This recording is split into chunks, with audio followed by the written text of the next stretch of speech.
Փաստորեն մենք կարող ենք դիմել ԱԱՑ-ին որպես լրատվամիջոց եւ ստանալ արտահոսք ցանկացած պարագայում, թե դրա համար պետք է լինել թունդին իշխանական լրատվամիջոց ցանկալի է օրինակ ձեր հետ փոխկապակցված լրատվամիջոց, որ իրենք պետական գաղտնիք հանդիսացող կամ չգիտեմ տեսանյութեր տան, սա կարճ, մի հատ էլ կարճ հարց, վերջը պարզեցիք Դեմոկրատիայի բաստիոն Հայաստանում Արմատ մեդիան ինչու փակվեց, լրատվամիջոցը փակվել, կապարակնքվել է, հիմա դրսում են մի կերպ աշխատում դրսից։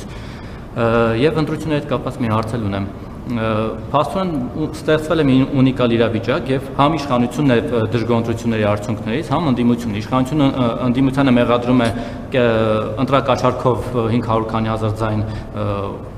կորզելու մեջ եւ ասում է որ լեգիտիմ չեն այս ընտրությունները, ընդդիմությունն էլ իշխանությանը մեղադրում է ընտրությունների արդյունքները կեղծելու, քվեներ գողանալու, ԲՀԿ-ի մանդատները գողանալու մեջ, ու այնպիսի մեղքերի մեջ է մեղադրում, որ երևի Սերժ Սարգսյանն ու Մուկուչյանը նայում զարմանում են, թե ոնց sense կարելի էր, թե ինչեր է անում Վահագն Հովակիմյանը։ Հիմա եթե լեգիտիմ չի ընտրությունները երկուսն էլ դժգոհ եք, հատկապես դուք էլ 2/3 չեք ձևավորել ազգային ժողովում եւ Ալիևի պահանջած համանդրություն չեք կարողանալու անցկացնել։ Գնացեք նոր ընտրությունների, գնում եք որ լեգիտիմացնեք, դուք էլ ընդդիմությունն էլ ոնց որ ընդդիմությունն էլ ազում գնա ձեր հետ միասին լեգիտիմացնի։ Ու մի բան էլ, դուք 8 տարի անց ընտրություններից հետո ինչու որոշեցիք նորից կալանավորել Գագիկ Բեգլարյանին եւ Գագիկ Խաչատրյանին։ Այդ խեղճ մարդիկ ինչ էին արել, որ 8 տարի անց որոշեցին այս շոուի մաս կազմել։ Ինչու եմ հատուկ իրենց անունը տալիս, որովհետեւ օրինակ երբ որ դուք ասում եք Գագիկ Ծառուկյանի մասով թե ինչ-որ մեկը մտածում է, որ այդ դատավորը ձրի է, Ծառուկյանին արդարացել ընտրակաշառքի գործով, ես էլ ուզում եմ հարցնել, Գագիկ Խաչատրյանը, այն համեստ աշխատավարձով մի կերպ յոլա գնացող միլիարդատերը, այդ մարդը 2018-ից հետո լուրջ շինարարություններ է անում, բիզնեսները ծաղկում են, բարգավաճում են, ծլում են ձեր իշխանության օրոք, շինթույլտվություններ է ստանում մի քանի հարկ ավել, ձեր քպական քաղաքապետների կողմից։ Հիմա հարց եմ տալիս, ձեր կարծիքով Գագիկ Խաչատրյանն ու իր որդիները ձեր են քպական քաղաքապետներից շինթույլտվություն է ստացել մի քանի հարկ ավել, ձեր էկոնոմիկայի նախարարն էլ գնում էր այնտեղ լենտեր կտրում եւ չգիտեմ շնորհավորում իրենց նոր բիզնեսները։ Հայաստանում շինթույլտվություններ ստանում են հազարավոր շինարարներ, հազարավոր։ Իսկ ընտրակաշառքի գործերով արդարացվում են քչերը։ Ձրի չեն ստանում, ինչ են ձրի ստանում, դրա համար գնացեք տեսեք Երևանի քաղաքապետարանը ինչ турքեր է սահմանել շինթույլտվություն ստանալու համար։ Ահա որ մեծ турքեր։ Ես բացառում եմ, որ մեր քաղաքական թիմում լինի մարդ, որը կաշառք կվերցնի։ Ես դա բացառում եմ ուղղակի։ Ինչ վերաբերվում է մյուս հարցերին, այդ ԱԱՑ-ն այդ թվում գիտեք այն մարդը, որ տիրապետում է ինֆորմացիայի նաև ունի որոշակի լծակներ այդ ինֆորմացիան օգտագործելու եւ ինքն է որոշում։ ԱԱՑ-ն ուրիշ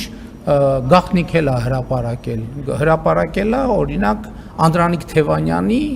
բաները, գործողությունները։ Ինքը որոշում է, երբ հրապարակի, երբ չհրապարակի, ինչ խնդրեմ կա։ Ի վերջո, ինչ։ Հա, ինչ կապ ունի,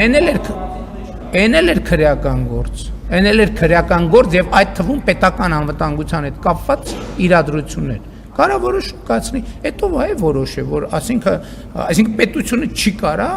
իր որոշումներ կայացնել եւ ինչ որ գործողություններ անի, ինչ նախնդիրը։ Կամ նշանակում է, որ ով պետությունը ինչ հնարավորություն ունի, ցանկացած մեկը պետք է այդ հնարավորությունն ունենա, այդ որտեղից է այդ տրամաբանությունը։ Ինչ վերաբերում է ընտրություններին, Հայաստանի Հանրապետության քաղաքացին իր կամքը արտահայտելու հնարավորություն է ունեցել։ Մենք ընտրությունների արդյունքներից չենք դժգոհ։ Մենք դժգոհ ենք, որ մեր պետությունը դեռ այնքան չի հասունացել, որ հնարավորություն է տալիս այդքան ընտրակաշառքներ բաժանելու։ Ինչ վերաբերում է ընտրությունների արդյունքներին, ընտրությունների արդյունքները մասնավորապես քաղաքացիական պայմանագիր կուսակցության արձանագրած արդյունքները անխոցելիորեն լեգիտիմ են, անխոցելիորեն եւ ընտրությունների արդյունքներն էլ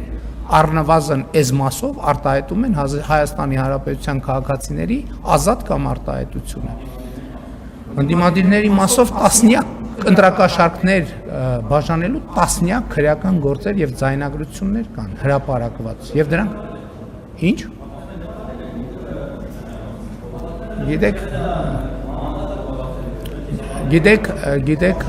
գիտեք ասելը ուրիշ բան է, ապացուցելը ուրիշ բան է։ Ուրեմն ես ընդդիմադիր ժամանակում էլ ինչ ասել եմ, ապացուցել եմ։ Արմատ մեծան չեմ հասցրել, չեմ հասցրել։ Շնորհակալություն։ Եվ դա իմ գործը չի, իրավապահների թեման է, իրանք Հարգելի վայր, շնորհակալություն ձեր հարցի համար։ Հաջորդ հարցի իրավունքը հանրային ռադիո։ որ փակվելա ինչ գործ ունի լրատվամիջոցը։ Չէ, բայց որ փակվելա, լսեք, փակված լրատվամիջոցը ինչ գործ ունի երկրի վարչապետին հարց տալ։ Ֆիզիկապես ձեր նշած լրատվամիջոցը ամենապարտաճանաչ մասնակիցն է, որ փակվելա ինչ անում։ Լրատվամիջոցը գործում է, կարող է այդ դռների հետևում ուրիշ բան կա, իրավապահները պետքա պարզեն։ Ձեր խնդիրը դուռն է, թե լրատվամիջոցը։ Դե այդ տեսակ մի րոպե, տեսակ որ խնդիրը ոչ թե լրատվամիջոցը, այլ տարածքի մասին է։ Տարածքը ըստ այդմ ենթադրում եմ անցնում է քրեական գործով։ Շատ լավ։ Լրատվամիջոցը երկրի այդ որտեղ է փակված լրատվամիջոցը երկրի վարչապետին հարց տալիս։ Այդ անտրամաբանական բան է ասում։